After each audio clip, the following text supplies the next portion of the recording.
দাসপুরে save drive save life কর্মসূচি পুলিশের পথ নিরাপত্তা কিভাবে পালন করা উচিত সেই বিষয়ে দাসপুরের সমস্ত বাইক আরোহী থেকে চার চাকা আরোহীদের সচেতন করা হয় পুলিশের তরফে। দাসপুর বাজার এলাকায় অনুষ্ঠিত হলো সেভ ড্রাইভ সেভ লাইফ কর্মসূচি। মূলত পথ নিরাপত্তা সম্পর্কে এই ধরনের সচেতন করতে কর্মসূচি আয়োজন বলে জানিয়েছে দাসপুর পুলিশ। সেই ক্ষেত্রে কিন্তু আপনারা যদি হেলমেট না ব্যবহার করেন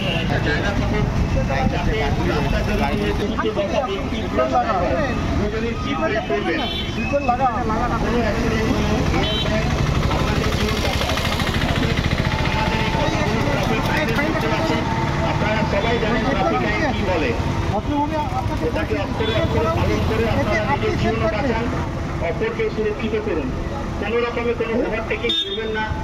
প্রত্যেক ব্যক্তিকে আপনারা ট্রাফিক আইন মানুন। আপনারা বাজারে, স্কুলের কাছে, হসপিটালের কাছে এইসব জায়গায় একটু সময় দিন, গাড়ির স্পিড স্লো করুন, ক্রসিংয়ে ট্রাফিক সিগন্যাল মানুন। সে ট্রাফিকের সিগন্যাল যদি সিভিক দেয়, পুলিশ দেয়, সেটাও আপনাদের মানতে হবে। আপনারা সিট বেল্ট করুন চার চাকা চালানোর ক্ষেত্রে, হেলমেট ব্যবহার করুন বাইক চালানোর ক্ষেত্রে। নির্দিষ্ট জায়গায় বাস দাঁড়াবে, ছোট গাড়ি দাঁড়াবে, রাস্তার উপরে কোনো রকমের যানজট রাখবেন না। ম্যাটেরিয়াল অবস্ট্রাকশন ম্যাটেরিয়াল থেকে নিয়ে অন্যান্য জিনিস যাতে রাস্তা ছোট হয়ে যায় আর পথে হাঁটা লোককে বাধ্য হয়ে রাস্তায় উঠতে হয়, এই জিনিসগুলো আপনারা করবেন না। আপনাদের কাছে অনুরোধ, আপনারা পুলিশের সঙ্গে সহযোগিতার হাত বাড়িয়ে দিন। আর যারা নিয়ম মানবেন না তাদের বিরুদ্ধে কিন্তু আইনগত ব্যবস্থা নিতে পুলিশ বাধ্য থাকবে। অতএব আমাদের প্রচারের মূল উদ্দেশ্য আপনারা সজাগ হন, হেলমেট পরুন। হেলমেটবিহীন ব্যক্তিদের বিরুদ্ধে কিন্তু ফাইন কাটা হয়। দু চাকাতে 3 জন 4 জন একদম বসবেন না।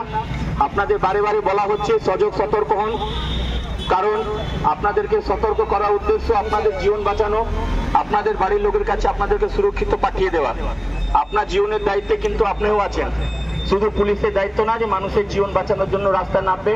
আপনি যদি সজাগ সতর্ক না হন, আপনার জীবনের ঝুঁকি নেন, তাহলে কিন্তু আপনারও ক্ষতি হচ্ছে। অতএব সবার কাছে অনুরোধ, আপনারা সেফ ড্রাইভ সেফ লাইফ এই প্রকল্পটাকে ফলো করুন, ট্রাফিক রুল মানুন, আইন মানুন, নিজেও সুরক্ষিত থাকুন, অন্য ব্যক্তিকেও সুরক্ষিত রাখুন। নিজেকে সময় দিন, ডান দিক বাঁ দিক দেখুন। ট্রাফিক পয়েন্ট আমাদের সিভিক থাকুক, পুলিশ থাকুক, তারা যখন সিগন্যাল দিচ্ছে আপনারা সিগন্যালকে মানুন। দিয়ে নিজের জীবনে ঝুঁকি না নিয়ে রাস্তা পারাপার করা উচিত না। তো কিছু নিয়মগুলো যদি আপনারা মানেন তাহলে কিন্তু আমরা আপনাদেরকে বাড়িতে সুরক্ষিতভাবে পৌঁছে দিতে সক্ষম থাকব। সেফ ড্রাইভ সেফ লাইফের উদ্দেশ্যই হলো আপনাকে সচেতন করা আর আপনার মাধ্যমে আরো অন্যান্য ব্যক্তিকে সচেতন করা। আপনার বাড়ি থেকে যদি আপনার কেউ পরিবারের লোক বেরোচ্ছে হেলমেট ছাড়া, তাকে অবশ্যই বলুন ভাই হেলমেটটা পরে যা।